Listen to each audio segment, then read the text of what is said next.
pouring through the gates. Some inhabitants, mostly women and children, made it into the blockhouse. The children were put in the loft.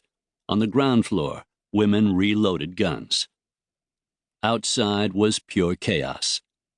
Indians clubbed, shot, and knifed indiscriminately children, women, old people, men, even small animals.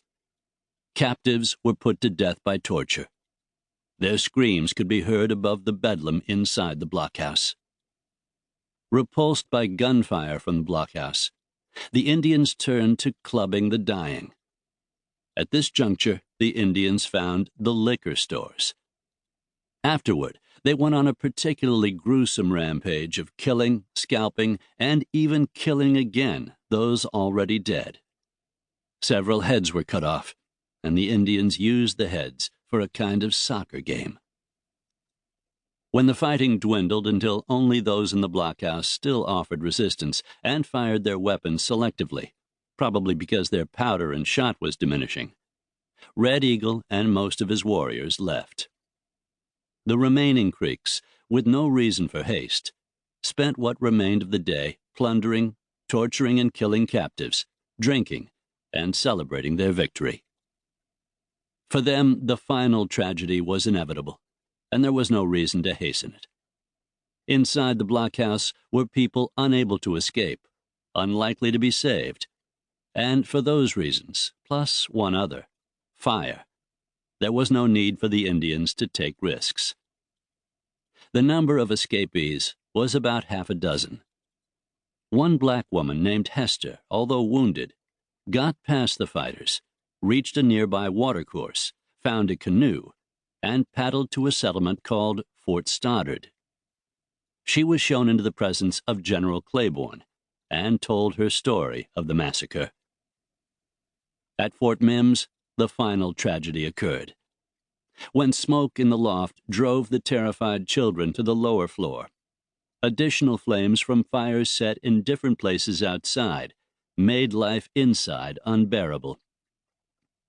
The choice for the last defenders was to leave the blockhouse, face hundreds of Indians, or stay inside and be burned to death.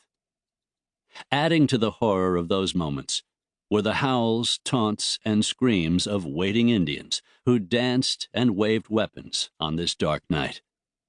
For the defenders, surely it was a scene from hell. Some ran outside. They were immediately lost in a melee of screaming Indians who shot, clubbed, and knifed them to death. Others died in walls of fire as the blockhouse was consumed, screaming, crying, struggling until burning wood fell upon them.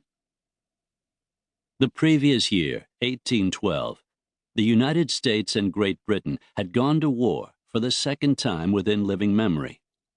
But the War of 1812 was for the most part being conducted in the northern and easterly parts of the nation. And while it raged and the White House was burned by the British, hundreds of miles southward, with poor roads and even poorer means of communication, the Fort Mims disaster, while actually a war within a war, had repercussions that resulted in fights that had no bearing on the national war. What happened at Fort Mims was, in the minds of frontiersmen, the cause of a war that they would pursue to its bloody finale, and that to them was known as the Creek War, after the name of the preponderance of fighting Indians, the Creeks, who got their name from the British, who said their entire area was crisscrossed with creeks, which was an accurate description.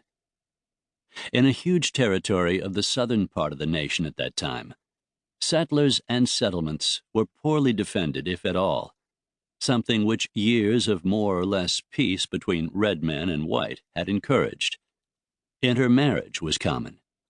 Indians farmed, as did whites. Both races supported an economy that was adequate for the times.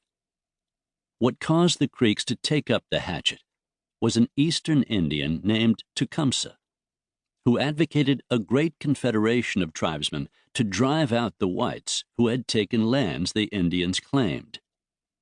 The Creeks did not join Tecumseh's federation, but his mission among the Creeks and other southern tribes sowed seeds of resentment against all